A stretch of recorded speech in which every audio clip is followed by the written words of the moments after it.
ስላሪዮስ እንመልከት። አሪዮስ በ250 ባለው ዓመተ ምህረት ውስጥ በሊቢያ እንደተወለደ ይነገራል። ከሊቢያም ደግሞ ቀሪና ተብላ በተገለጸች ሀገር የተወለደው። በነገራችሁ ላይ ቀሪና ጌታ ኢየሱስ ክርስቶስ ወደ ቀራንዮ በሚያዘንበት ሰዓት ላይ መስቀሉን የተሸከመለት ስምዖን የዚህ የቀሪና የሊቢያ ሰው ነው። አሪዮስ መንፈሳዊ የሆነ የክርስትና ትምህርቶችን የተከታተለው ደግሞ በእስክንድርያ በግብፅና በአንጾኪያ በሶርያ ነው። መንፈሳዊ ትምህርቶችን ከተከታተለ በኋላ የዲቁና ማዕረግን የተቀበለው በእስክንድርያ ከተፈጻሚ ሰማዕት ቅዱስ ጴጥሮስ ነበር። የእስክንድርያ ሊቀ ጳጳስ ከነበረው የዲቁና ማዕረግን ከተቀበለ በኋላ አሪዮስ በእንግዳ ትምህርቶቹ ከመታወቁ በፊት ጠንካራ ቤተክርስቲያን አገልጋይ እንደነበረ፣ አስተላሳይና ጎበዝ የግጥም ጸሐፊ እንደነበር ይነገራል። በኋላ ላይ ግን እንግዳ የሆኑ ከቤተክርስቲያን ውጭ የሆነውን አስተምሮ ማሰራጨት ጀመረ። ይኸውም ወልድ ኢየሱስ ክርስቶስ ፍጡር ነው የሚለውን ትምህርቱን በደንብ ማስፋፋት ጀመረ። በዚህ ጊዜ በቀድሞ ቤተክርስቲያን ውስጥ ያልታወቀ ትምህርት ስለነበረ ሁከትን ፈጠረ። በዚህ ጊዜ የዲቁና ማዕረግ የሰጠው ጴጥሮስ ከቤተክርስቲያን እንዲወገዝ ያስደርጋል አሪዮስን። በኋላ ላይ ጴጥሮስ ካረፈ በኋላ ጴጥሮስን ተክቶ ወደ ጵጵስና የመጣው አኪላ አሪዮስ ጓደኛው ስለነበረ ወደ ቤተክርስቲያን እንዲመለስ አድርጎ የክህነትን ስልጣን ይሰጧል። ነገር ግን አኪላም ብዙም አልቆየም፣ ያልፋል። እለእስክንድሮስ የተባለ የአኪላና የአሪዮስ ጓደኛ ወደ ጵጵስና ይመጣል።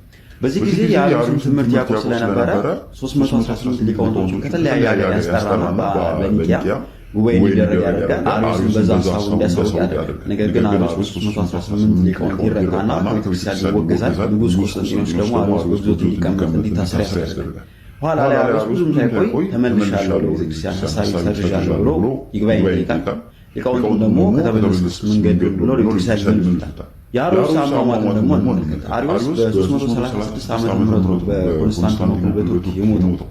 አሟሟቱ ሁኔታ ግን ኮንትሮቨርሻል፣ የተለያዩ ሀሳቦች ይነሳሉ። በቤተክርስቲያን ታሪክ ውስጥ የሰፈረው ታሪክ አሪዮስ ወደ ቤተክርስቲያን ከተመለሰ በኋላ ቅዳሴ ሲያስቀድስ ቀዳሹ ካህን አሐዱ አብ ቅዱስ፣ አሐዱ ወልድ ቅዱስ፣ አሐዱ መንፈስ ቅዱስ ብሎ ሲቀድስ አሪዮስ በቅዳሴ መሃል ቆሞ ነበርና ፍጡርን ከፈጣሪ ጋር አንድ ያደርጋሉ ብሎ ሲናገር ወዲያውኑ ያሟል። ቅዳሴውን አቋርጦ ይወጣና ሽንት ቤት አንጀቱ ተዘርግፎ እንደሞተ ይተርካል።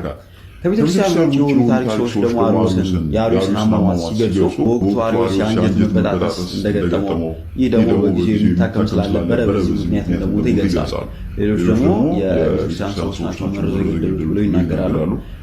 በመንፈሳዊ አረዳድ የሚመለከቱ ሰዎች ደግሞ አሪዮስ ተቀስፎ እንደሞተ ይናገራሉ።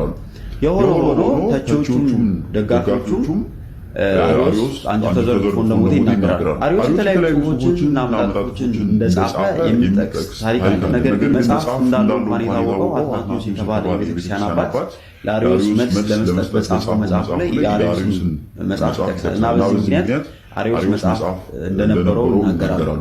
የሆነ ሆኖ አሪዮስ ታሊያ የተባለ የግጥም መጽሐፉ ግን በደንብ የሚታወቅ እናንተ ደግሞ ስለ አሪዮስ የምታውቁትን በኮሜንት ሴክሽን አሳውቁ። ፎሎ ማድረግ እንዳትረሱ።